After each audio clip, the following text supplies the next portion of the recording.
Honourable minister గారు. అధ్యక్ష, గౌరవ సభ్యులు అడిగినట్టుగా 15 సంవత్సరాలు దాటినటువంటి ప్రభుత్వ వెహికల్స్ అన్ని స్క్రాప్ కావాల్సిందే. అందులో ఆర్టీసీ ఒక నిమిషం కూడా ఆలస్యం లేకుండా స్క్రాప్కి పంపిస్తుంది, గవర్నమెంట్ కూడా పంపిస్తుంది. కానీ ప్రభుత్వ నిబంధనలో ఉన్నటువంటి లొసుగు గ్రీన్ ట్యాక్స్ కట్టేటువంటి కారణంగా హైదరాబాద్లో కానీ రాష్ట్రం మొత్తం ఉన్న గ్రీన్ వెహికల్ ట్యాక్స్కి సంబంధించి కొంత ఎగ్జిక్యూషన్ ఇబ్బంది అవుతుంది. సభ్యుడు సలహా చెప్పచ్చు, కానీ దాని మీద 10 సంవత్సరాలు స్క్రాప్ పాలసీ తేవడం కూడా ఆలోచన లేనటువంటి వాళ్ళు ఇప్పుడు వాడు ఎవరో మాపి దాని మీద కరప్షన్ చేస్తున్నారు అంటే ఇది అసత్య దూరం, ఇది మంచిది కాదు. సభ్యుడు సలహా తప్పకుండా మేము పాలసీ తీసుకొచ్చినాము. 10 సంవత్సరాలు స్క్రాప్ పాలసీ లేదు. స్క్రాప్ పాలసీ తెచ్చి మేము అవేర్నెస్ క్రియేట్ చేస్తున్నాం. అంటే అగ్రి అవేర్నెస్ నేను గౌరవ సభ్యులందరినీ కోరుతా ఉన్నాను. ఇలా 15 సంవత్సరాలు పైబడ్డ వాహనాలను తీసేయండి, మనమే వాడుకుంటాను కొన్ని సందర్భాల లోపల. దాంతోపాటుగా అధ్యక్ష, ఈరోజు తప్పకుండా గ్రీన్ ట్యాక్స్కి సంబంధించిన పెనాల్టీ వేస్తాను. దాదాపు 2 లక్షల వెహికల్స్కి వేసినాం. దాంతోపాటుగా ఈరోజు వాళ్ళకి ఇన్సెంటివ్ ఇస్తాను. 6200 వెహికల్స్ ఈ 1 ఇయర్ లోపల మేము స్క్రాప్ చేయడం జరిగింది. వాళ్ళకు కూడా వీలైనంత రెవెన్యూ తగ్గినప్పటికీ కూడా మా ఆర్థిక శాఖ మంత్రి గారు అట్లెట్లా అన్నప్పుడు కూడా తప్పదు గ్రీన్ ట్యాక్స్ను మనం ఈ యొక్క 15 ఇయర్స్కు సంబంధించిన గవర్నమెంట్ ఉంది అని చెప్పి చేస్తా ఉన్నాం అధ్యక్ష. దాన్ని అవేర్నెస్ చేయడంతో పాటుగా మిగతా గ్రీన్ ట్యాక్స్ పేరు మీద 71 కోట్లు 25-26కు 24-25కు 68 కోట్లు వచ్చినటువంటి అధ్యక్ష. ఈ సందర్భంగా నేను మళ్ళీ కూడా కోరుతాను, ఇంకా కూడా ఈ యొక్క స్క్రాప్ ఎవరైనా అర్హత కలిగిన వాళ్ళు ట్రాన్స్పరెంట్గా అందులో ఉన్న నామ్స్ ప్రకారం అప్లై చేసుకుంటే ఇంకా స్క్రాప్ ఆ యూనిట్స్ను ఇవ్వడానికి మా రవాణా శాఖ సిద్ధంగా ఉందనే మాట కూడా నేను ఈ సందర్భంగా మనవి చేస్తా ఉన్నా. దాని తర్వాత ఈవీ వెహికల్స్ గురించి మాట్లాడినారు. హైదరాబాద్ ఇటీవల గౌరవ ముఖ్యమంత్రి గారు పొల్యూషన్ రహితంగా హైదరాబాద్ ఉండాలి, ఢిల్లీలో గౌరవ రాష్ట్రపతి గారు గౌరవ ప్రధానమంత్రి గారు ఉన్న ప్రజలు జీవించడానికి వీలు లేని విధంగా అక్కడ వాతావరణం చెడిపోయింది. హైదరాబాద్ మనం కాపాడుకోవాలనే ముందస్తు చూపుతోటి దాదాపు 1000 కోట్లు ప్రభుత్వ ఆదాయానికి తగ్గిన ఈవీ పాలసీ తీసుకొచ్చడం, ట్యాక్స్ ఎగ్జంప్షన్, రిజిస్ట్రేషన్ పూర్తి 100% ఎగ్జంప్షన్ చేసి తీసుకొచ్చినాం అధ్యక్ష. దానిలో భాగంగానే ఈరోజు మేము ఆ ఈవీ వెహికల్స్ మ్యానుఫ్యాక్చరర్స్తో ప్రభుత్వం తరఫున రవాణా శాఖ మంత్రిగా మాట్లాడితే ఈరోజు మధ్యాహ్నం లాంచ్ చేస్తున్నాం.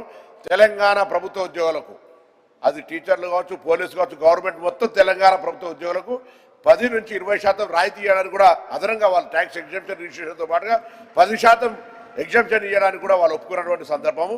అదేవిధంగా ప్రభుత్వం నిర్ణయం తీసుకుంది, రాబోయే కాలంలో కొనుగోలు చేసేటువంటి ప్రతి ప్రభుత్వ వాహనం కావచ్చు, సంస్థల వాహనాలు కావచ్చు, అన్ని ఈవీలు కొనుగోలుతో పాటుగా దానికి అందుబాటులో ఉండే విధంగా ఛార్జింగ్ స్టేషన్స్ కూడా డెవలప్మెంట్ చేసే విధంగా రెడ్కోను పూర్తిగా దాని బాధ్యత చేస్తూ ట్రాన్స్పోర్ట్ డిపార్ట్మెంటు, ఆర్టీసీ, అదేవిధంగా వెహికల్ మ్యానుఫ్యాక్చరర్ ఎవరైతే ఈవీ వెహికల్ మ్యానుఫ్యాక్చరర్స్ ఉన్నారో వాళ్ళందరూ ప్రతి షోరూమ్ దగ్గరతో పాటుగా even collectorates, revenue division officers, hospitals, tourism spots అన్ని దగ్గర కూడా ఛార్జింగ్ స్టేషన్ పబ్లిక్ అందుబాటులో ఉండాలి అనేటువంటి ఆలోచనతో ముందుకు తీసుకుపోయేటువంటి ప్రయత్నం చేస్తున్నాం అధ్యక్ష.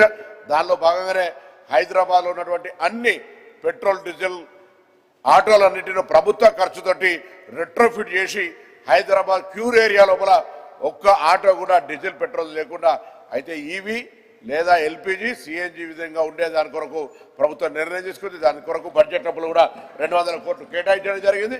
తప్పకుండా ఆ కార్యాచరణ తీసుకుంటా ఉన్నాం. తప్పకుండా ప్రభుత్వంకు చెప్పేటువంటి సలహాలు తప్పకుండా తీసుకున్నాం అధ్యక్ష. ఇలా స్క్రాప్ పాలసీ చేస్తే వెహికల్కు 5,000 నుంచి 50,000 రూపాయల దాకా రాయితీ ఇస్తాను అధ్యక్ష.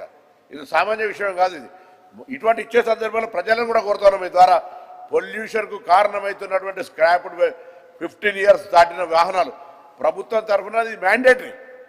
ప్రైవేటులో ఉన్నటువంటి ఈ ఫెడరల్ సిస్టంలో కేంద్ర మోటార్ వాహనాల చట్టంలో అది సడలింపించారు. మేము కూడా రాష్ట్ర ప్రభుత్వం నుంచి లేఖ రాసినాం, ఇది మంచిది కాదు, ఎప్పుడు కానీ మ్యాండేటరీ ఉంటే తప్ప చేయని పరిస్థితి ఉంది అనేటువంటి కారణం ఉన్నది. కాబట్టి దయచేసి మరి ఈ సందర్భంగా నేను మీకు తెలియజేస్తూ, అదేవిధంగా ఎప్పటికప్పుడు డ్రైవ్ చెకింగ్స్ అయితే ఉన్నాయి అధ్యక్ష. స్కూల్ బస్సులకైతే ఇంకా 15 సంవత్సరాలు, ఎందుకంటే ఒక చిన్న సెన్సిటివిటీ కాబట్టి దానికి సంబంధించి కూడా సీరియస్గా ఎన్ఫోర్స్మెంట్ చేస్తూ ఉన్నాం. ఎక్కడ కూడా మరి